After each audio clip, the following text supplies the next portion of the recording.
چنن څومره د افسوس خبره ده چنن پاغه باندې خلق دا وای دا دهشتګردو دا ټیرریسټو دا فنډامنټالیسټي دا انتها پسندي رونو قرآن بس دکې نو تباغت انتها پسند وې تاسو به تصویرونه کتلی قسم دې تصویر اوس نشم کتل دغه ماشومان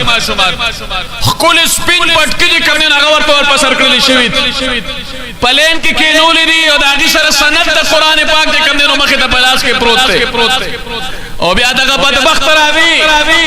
دا نیټو امریکا راوي او دی پدې ماشومان باندې بمباری کوي او بیا به زموستا مسلمان حکمران د جبر دا خبر را आवाज نوزي چې امریکا مرداباد او امریکا د خدای خلاق او تباہ کې بیا به مسلمان حکمران په خپل عیاشۍ کې بپټي زما خبکیږو بنرونو خو بیا به زموستا د ملک لیډران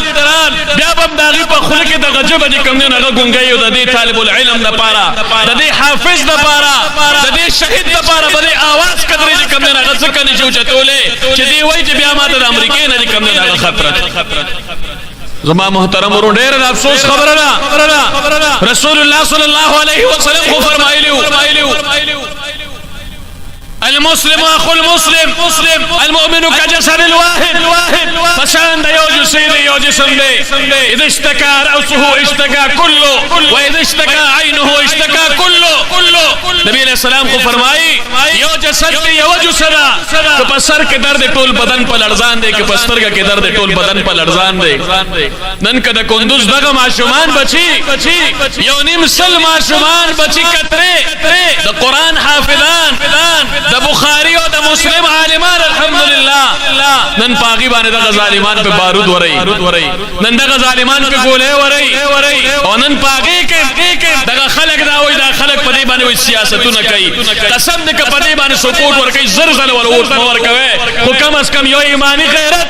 یو جذبه یو د مسلمانانو سره مسلمان والی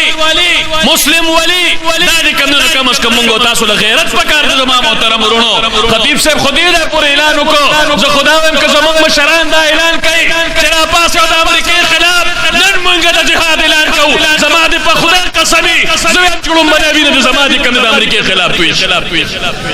او پکارم دا چې خطیب صاحب دا خبره وکړه چې زمونږ د زړه ارمان دا چې شهادت راته ملو شي رسول الله صلی الله علیه وسلم خپل د شهادت تمنا کړی دا رسول الله صلی الله علیه وسلم تمنا کړی دا ارزو یې دا یا الله ستا پلار کې شهید شم ثم اقتل ثم احیا نبی علیہ السلام فرمای یو وارنا